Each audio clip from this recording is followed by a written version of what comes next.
सभी को नमस्कार, सभी को राम राम, जय भीम जय भारत। सर्वप्रथम आज से नवदुर्गा प्रारंभ हो रही हैं, तो मेरे सभी खरगापुर विधानसभा वासियों को, साथ ही पूरे जिला के और हमारे पूरे देशवासियों को शारदीय नवरात्रि की हार्दिक हार्दिक शुभकामनाएं। कल मैं लाइव आया था, आज मैं पुनः लाइव आया हूं। कुछ मुद्दे ऐसे हैं जिनको आप लोगों से डिस्कस करना बहुत ज़रूरी है, और जिस तरीके से तमाम पार्टियां हैं वो मुद्दे कई सारे बनाए हुए हैं, तो मैं आज आप सबसे जो बात करने वाला हूं, जिन मुद्दों पे बात करना चाहता हूं, कृपया अधिक से अधिक शेयर करें और काफ़ी लोग जुड़ जाएं, जितने लोग जुड़ सकते हो। तो आज मेरा प्रमुख मुद्दा है एजुकेशन, शिक्षा। कल कई सारे लोगों ने मुझसे बोला कि हृदय भैया शिक्षा को लेके आप बोलिए कि शिक्षा जो है, एजुकेशन जो है, वो कैसे सिस्टम यहाँ पे ठीक हो और हमारे टीकमगढ़ ज़िले के अंदर, पूरे टीकमगढ़ ज़िले के अंदर जो पूरी लचर व्यवस्था बनी हुई है उसको कैसे सुधारा जाए। तो मैं पहले तो इस पर आप लोगों से बात रखूँ। पुनः जितने लोग जुड़ गए हैं उन सभी को शारदीय नवरात्रि की हार्दिक हार्दिक शुभकामनाएं। Good morning. देखो कितना प्यारा व्यू है, सुबह हो गई है और जितने लोग जुड़ सकते हैं जुड़ें। तो मेरा नाम हृदय कुशवाहा है। वर्तमान में आप सबके आशीर्वाद से मैं जिला पंचायत सदस्य हूँ, वार्ड नंबर 12 पलेरा क्षेत्र से, और अभी मैं बहुजन समाज पार्टी जून 2016 से काम कर रहा हूँ पार्टी में, और काफ़ी टाइम से क्षेत्र में एक्टिव हूँ, लगा हूँ। और बहुजन समाज पार्टी का ही मध्य प्रदेश ने खरगापुर विधानसभा क्षेत्र से मुझे अधिकृत प्रत्याशी घोषित किया है बहुजन समाज पार्टी की ओर से। ये मेरा परिचय है। अब बात ये आती है कि हम आखिर चुनाव लड़ेंगे तो किस मुद्दे पर लड़ेंगे, और चुनाव के जो मुद्दे होना चाहिए वो क्या मुद्दे होना चाहिए। तो उसमें एक प्रमुख आता है शिक्षा। मैं आप सभी को बता दूं कि मेरा पारिवारिक परिदृश्य या फिर बैकग्राउंड इतना मजबूत नहीं है, ना इतना मजबूत था।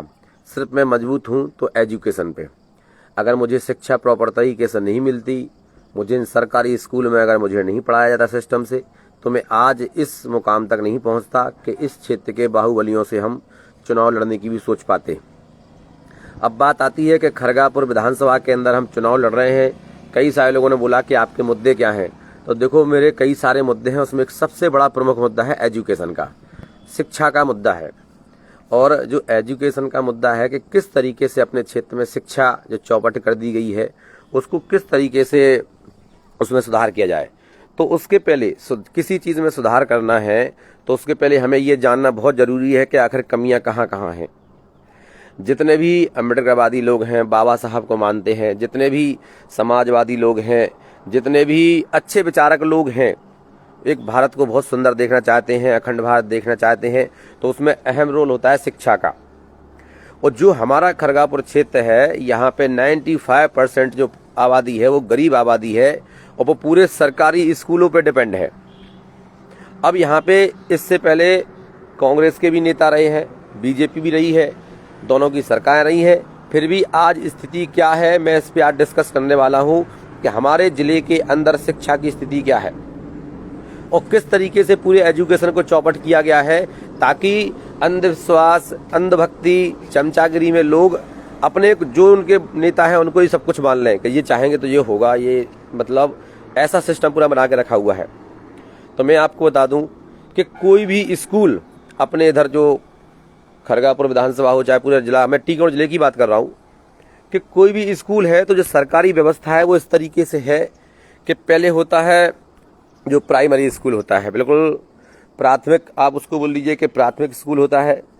हाई स्कूल अपने यहाँ पे है, जैसे मान लो कि मैं देखता हूँ कि प्राथमिक होता है फिर माध्यमिक होता है।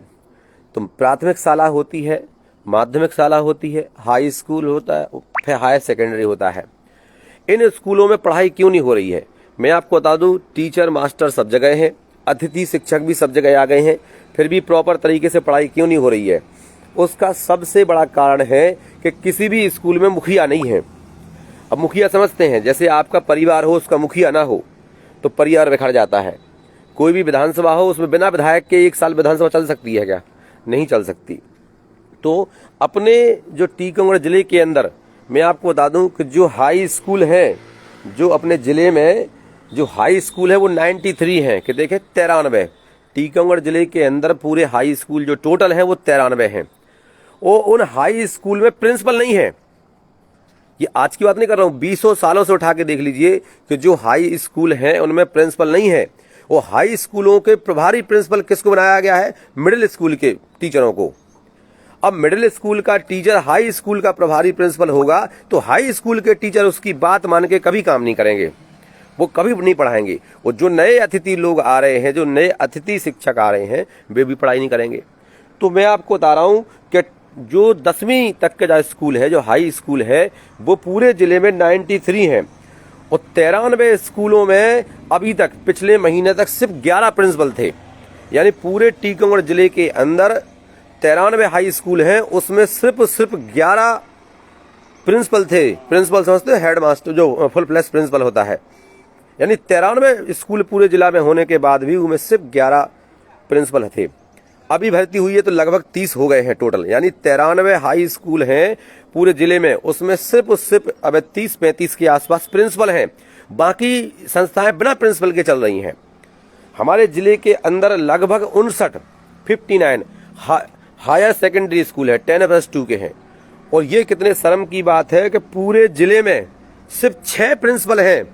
मैं पूरा टीकमगढ़ की बात कर रहा हूँ, मैं पूरे टीकमगढ़ ब्लॉक की बात कर रहा हूँ, मैं पूरे बलदौड़ ब्लॉक की बात कर रहा हूँ, मैं पूरे पलिया ब्लॉक की बात कर रहा हूँ, मैं पूरा जताया ब्लॉक की बात कर रहा हूँ कि जो 10+2 यानी हायर सेकेंडरी स्कूल के सिर्फ हमारे जिले में 6 प्रिंसिपल हैं, टोटल 6 प्रिंसिपल हैं।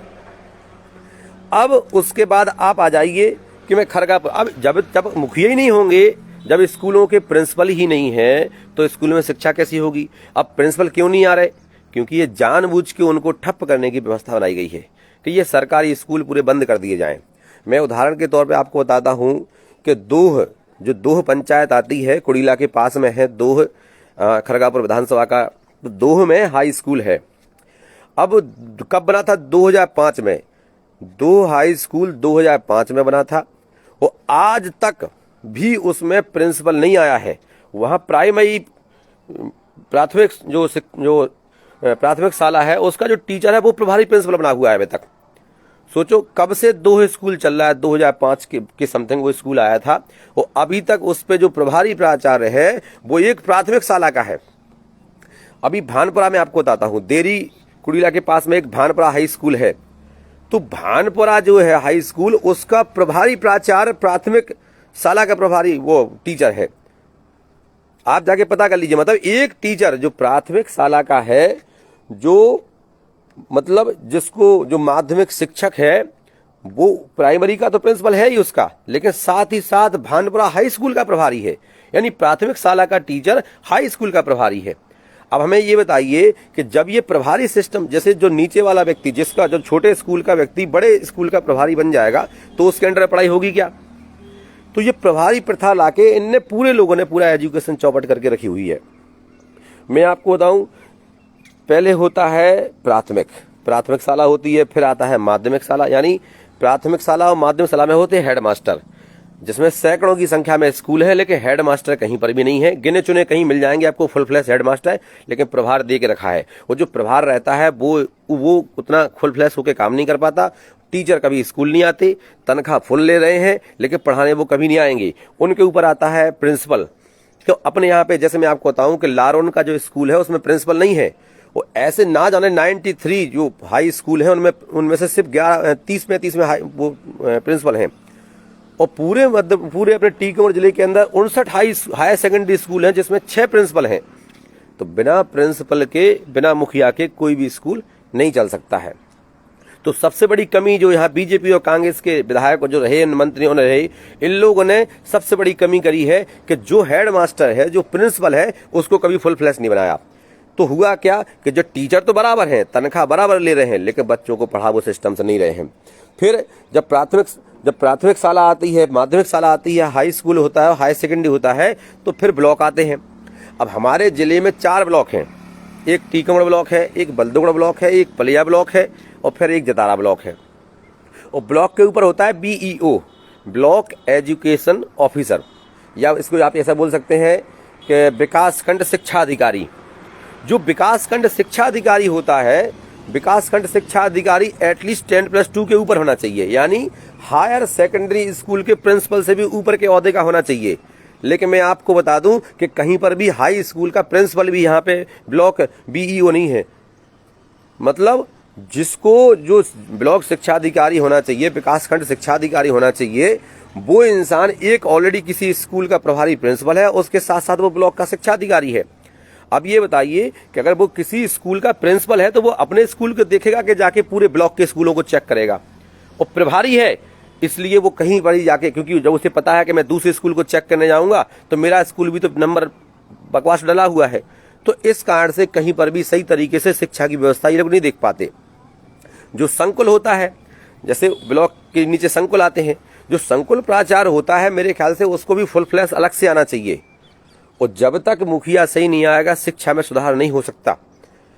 आपके यहाँ पे टीचर तो हैं लेकिन मुखिया नहीं है, और इस पे कोई बात नहीं करता। आखिरकार ऐसा क्यों है कि अपने यहाँ पूरी व्यवस्थाएं हैं, बिल्डिंग है, टीचर है, जहां कमी थी वहां पे अतिथि शिक्षक भी आ गए हैं, लेकिन जिनको जिनके अधीन रह के, जिस हेडमास्टर के अंडर में, जिस प्रिंसिपल के अंडर में, जिस ब्लॉक ऑफिसर के बीईओ के अंदर में, जिस डीईओ के अंदर जो डिस्ट्रिक्ट एजुकेशन ऑफिसर होता है वो भी प्रभारी है। और जब ये प्रभारी रहेंगे तो ये दबाव में रहते हैं। और इनको आखिरकार ये प्रभारी व्यवस्था लाया कौन? ये बीजेपी कांग्रेस के लोग लाए हैं ताकि इस क्षेत्र के अंदर एजुकेशन का सिस्टम अच्छा ना हो जाए। क्यों? क्योंकि अगर एजुकेशन अच्छी हो गई, बच्चे यहाँ पढ़ लिख गए, तो फिर ये सवाल करने लगेंगे। और मेरा आपसे निवेदन है कि हम अगर चुनाव, जैसे बहुजन समाज पार्टी से चुनाव लड़ रहे हैं, हम चुनाव जीतेंगे तो ये पूरी व्यवस्था ठीक करेंगे। हर जगह हम कहीं से भी लाएंगे, हम चाहे पूरे मध्य प्रदेश से कहीं से भी ट्रांसफर करा के लाएंगे। हम हर स्कूल में कोशिश करेंगे कि हाई स्कूल 10 है, जो 10+2 है, उनमें फुल फ्लैश प्रिंसिपल लाएं। क्योंकि फुल फ्लैश प्रिंसिपल आएगा तो वहाँ जुगाड़ थुगाड़ नहीं चलती, बच्चे जो ठीक से पढ़ते हैं वो उसी हिसाब से वहाँ काम होता है। और राजनीति, जो राजनीति शिक्षा में इंटरफेयर कर रही है, राजनीति जो नेता अपने हिसाब से किसको प्रिंसिपल बनाना है, किसको हटाना है, ये कर रहे हैं, उस कारण से पूरी हमारे यहाँ की एजुकेशन व्यवस्था पूरी चौपट है। और हमारा पूरा एरिया ग्रामीण एरिया है। हमारे लोग, जो गरीब लोग हैं, वो अपने बच्चों को शहर में नहीं पढ़ा सकते। जो लोग बेचारे पढ़ा रहे हैं तो उनके परिवार में टुकड़े इस तरीके से हो गए हैं कि 2 लोग गांव में रह रहे हैं और 2 लोग छतरपुर में रह रहे हैं बच्चों को पढ़ाने के लिए। पूरे हमारी एजुकेशन व्यवस्था बिल्कुल चौपट है। मैं आपसे जानना चाहता हूं कि चाहे बीजेपी के प्रत्याशी आ रहे हों, कांग्रेस के प्रत्याशी आ रहे हों, कई सारे निर्दलीय आ रहे होंगे, क्या इनको इतनी जानकारी है कि अपने क्षेत्र में एजुकेशन का सिस्टम कितना खराब है और उसको सुधार किस तरीके से कर सकते हैं? तो एजुकेशन में सुधार तभी होगा जब उनके मुखिया आएंगे। मुखिया कौन? स्कूल का हेडमास्टर होता है, स्कूल का प्रिंसिपल होता है। और ये कितने शर्म की बात है, आप लोग रिकॉर्ड उठा के देख लीजिए कि 59 हायर सेकेंडरी स्कूल है पूरे टीकमगढ़ जिले में। 59 हायर सेकेंडरी स्कूलों में सिर्फ 6 प्रिंसिपल हैं। अब 6 प्रिंसिपल को 4 ब्लॉक के ब्लॉक ऑफिसर भी बनाना है, उन्हीं को जाके संकुल भी देखना है।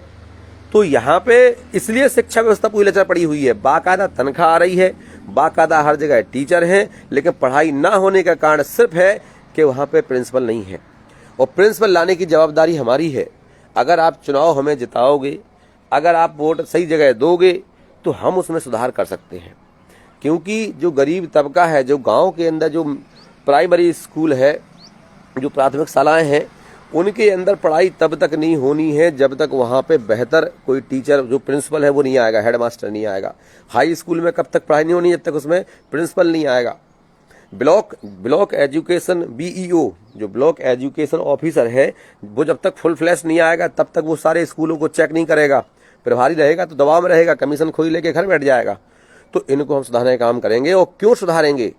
क्योंकि जो पैसे वाले लोग हैं वो अपने बच्चों को कहीं ना कहीं प्राइवेट स्कूलों में पढ़ा ले रहे हैं, लेकिन जो गरीब तबका है, इस जो वंचित वर्ग है, वो यहाँ के सरकारी स्कूलों पर डिपेंड है। और मेरे सभी बहुजन विचार को थोड़ा गौर करो। तुम्हारे ये अलग अलग लड़ने से, अलग अलग भागने से, बाबा साहब की जयकारे करने से देश क्षेत्र का विकास नहीं होना है।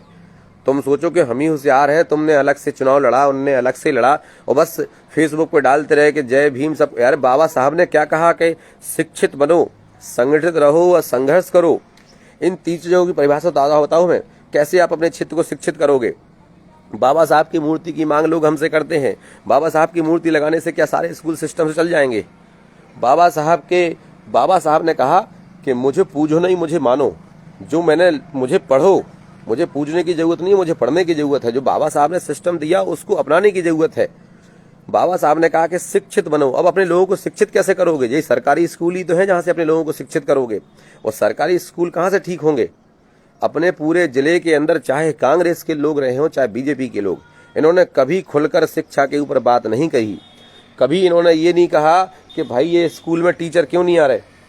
तो पूरा सिस्टम हम ठीक कर ले जाएंगे। दूसरी चीज फिर इस पे आती है कि अगर हम चुनाव जीतते हैं आप सबके आशीर्वाद से, तो जो मिडिल स्कूल है उनके जो हेडमास्टर हैं प्रॉपर हेडमास्टर लाएंगे। जो हाई स्कूल है उनके लिए भी प्रॉपर तरीके से प्रिंसिपल लाएंगे। जो 10+2 है वहां पर भी हम कहीं जो प्रिंसिपल होता है उसको लाएंगे। और BEO ब्लॉक एजुकेशन ऑफिसर भी हम फुल फ्लैश लाएंगे, जो किसी नेता नगरी से प्रभाव में नहीं रहेगा, जिसे सिर्फ शिक्षा से मतलब होगा। संकुल प्राचार्य भी उसको बनाएंगे जिस पर कोई अलग से एक बड़े स्कूल का किसी का प्रभाव नहीं होगा। और स्कूलों की व्यवस्था हम बहुत अच्छी करेंगे।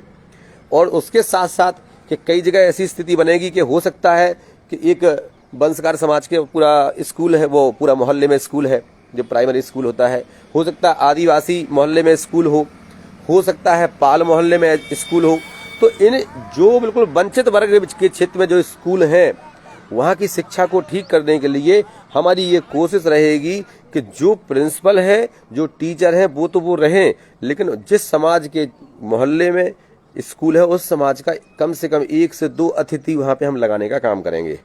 उसका कारण ये है कि अगर वो लोग जो दूसरे वर्ग के लोग हैं, अगर वो जात बात से घृणा करते हैं, नहीं भी पढ़ाएंगे, तो कम से कम उनके समाज का जो व्यक्ति है, जो अतिथि शिक्षक है, वो कम से कम 2 या 3 पीरियड अपने उस समाज के बच्चों को पढ़ाएगा, ताकि वो एजुकेशन में आगे आ सकें। और सुनने वाले सभी लोग, आप लोग लाइक करें, शेयर करें, सब तक पहुंचाएं कि एजुकेशन के बिना अपने क्षेत्र में विकास संभव नहीं है। जब तक एजुकेशन नहीं आएगी, इंसानों के अंदर जातिवाद बहुत हावी होगा।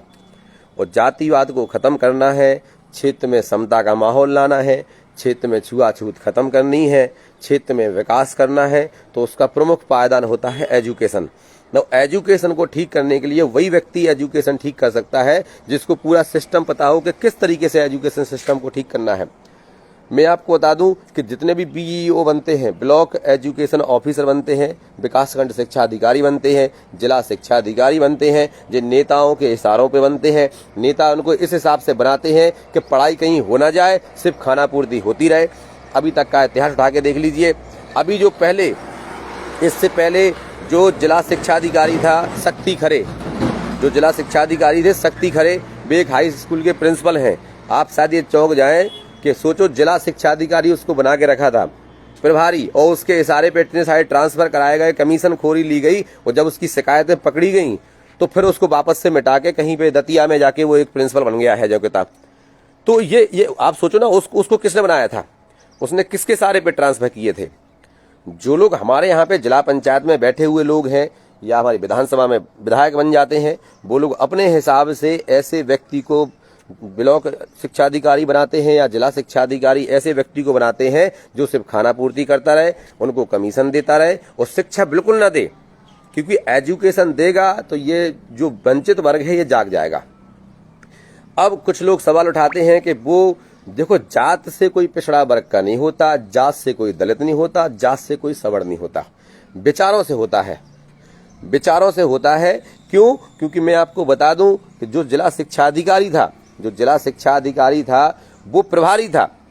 ये आपको सबको पता है कि पूरे जिले में नंबर 1 रिजल्ट लाने वाला मॉडल स्कूल का प्रिंसिपल को उसने आरोप लगा के हटाया था। किसके इशारे पे, ये भी आपको पता है। भाई, जिसने उसको बनाया था उसके इशारे पे उसने हटाया था। तो ये लोग स्कूल को पूरा बर्बाद करने में अगर किसी का रोल है तो हमारे क्षेत्रीय विधायकों का, हमारे क्षेत्रीय मंत्रियों का, जो ब्लॉक शिक्षा अधिकारी, जिला शिक्षा अधिकारी ऐसे बनाते हैं कि बस वो उनके आगे पीछे घूमते रहें। लेकिन आज आपको ऐसे लोगों को चुनने की जरूरत है जो एजुकेशन के पूरे सिस्टम को ठीक कर सकें। और जब तक शिक्षा ठीक नहीं होगी, हमारा गरीब आदमी कितना परेशान है। आप ये सोचिए, उसको खेत रखाना है, कमाने के लिए उसको दिल्ली जाना है और बच्चों को पढ़ाने के लिए उसको शहर जाना है।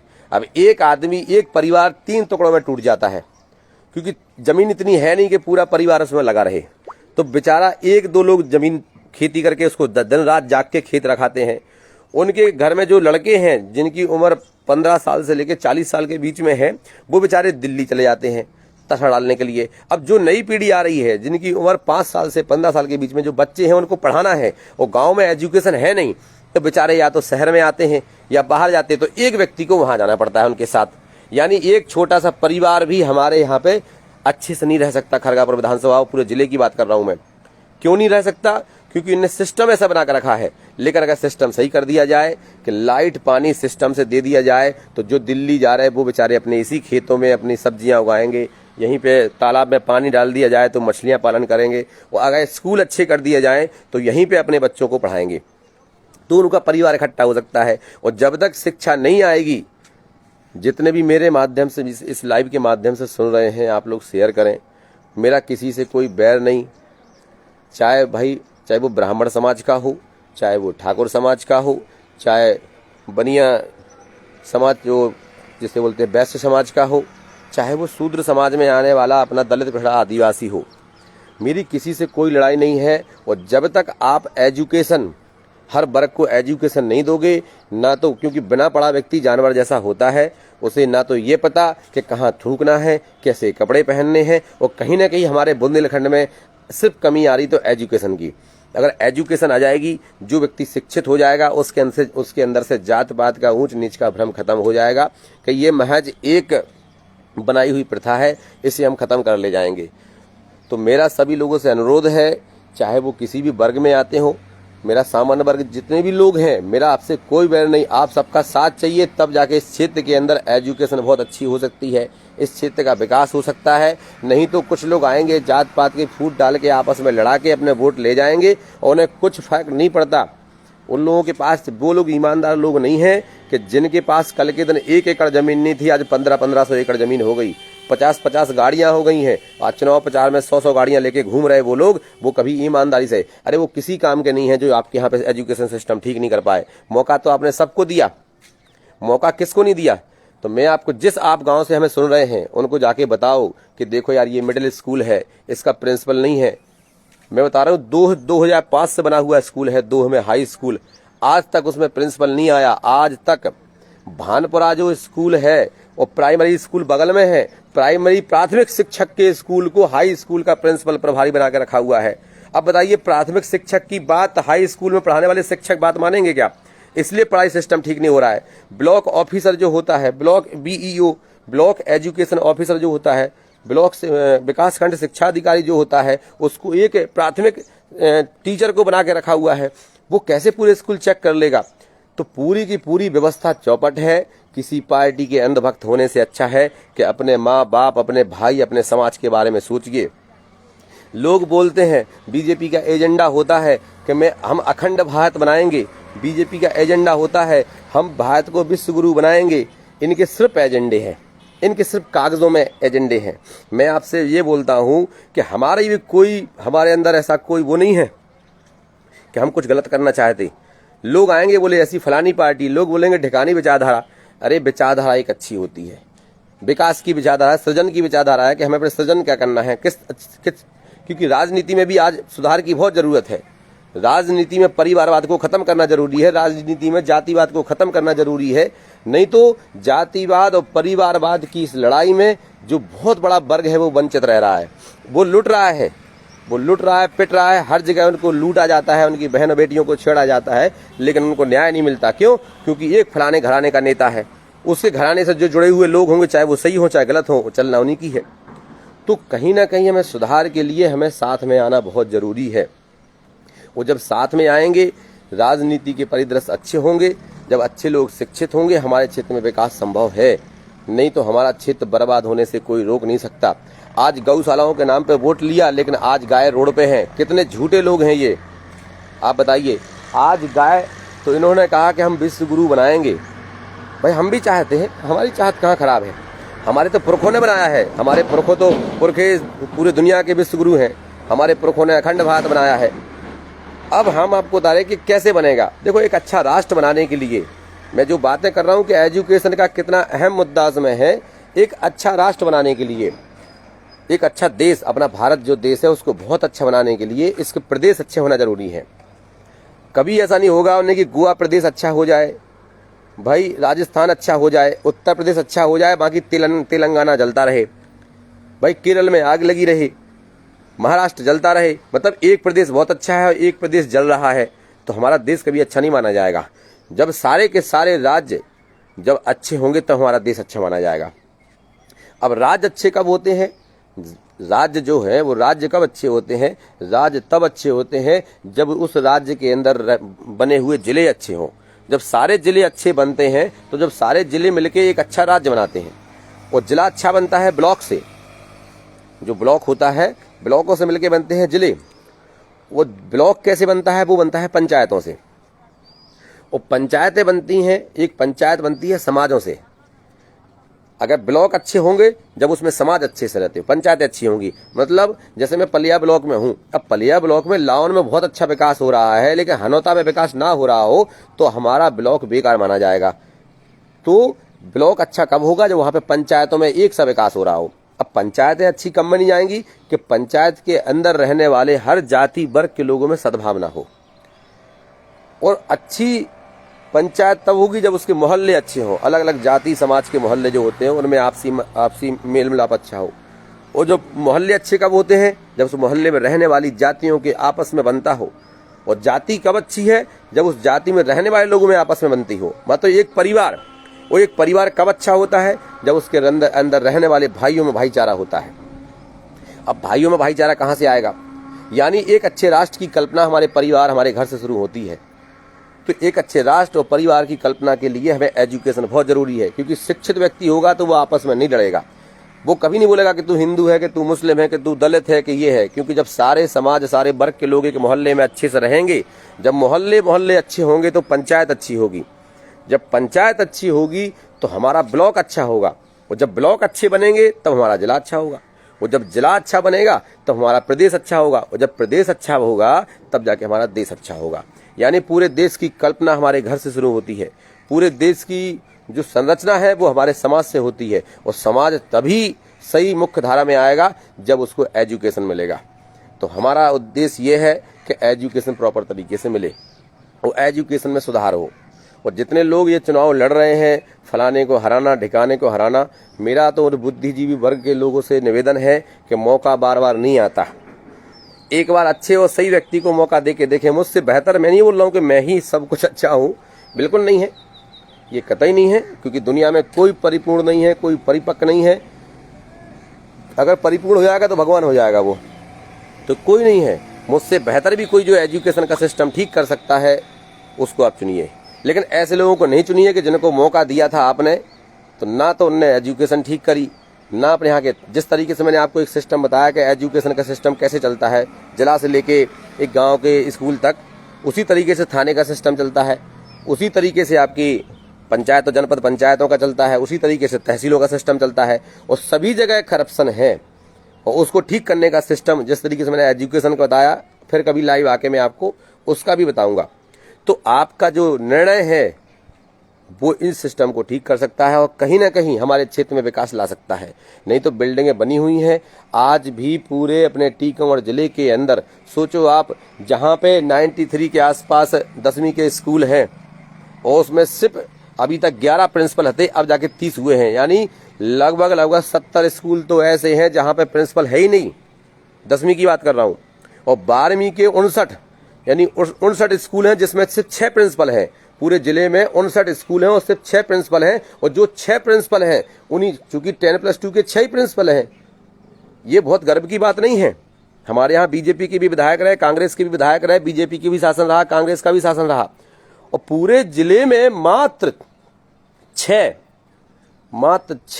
10+2 के प्रिंसिपल हैं। यानी हायर सेकेंडरी के पूरे जिले की बात कर रहा हूं, जिसमें पूरा तुम्हारा टीकमगढ़ आता है, जिसमें पूरा आपका जतारा आता है, पूरा बल्दगढ़, खरगापुर, पलेरा, लिधौरा, बड़ागांव, धसान, कारी, ये पूरी नगर पंचायतें सब आती। सोचो आप, सिर्फ 6 प्रिंसिपल हैं पूरे जिले के अंदर, और उन 6 प्रिंसिपलों के ऊपर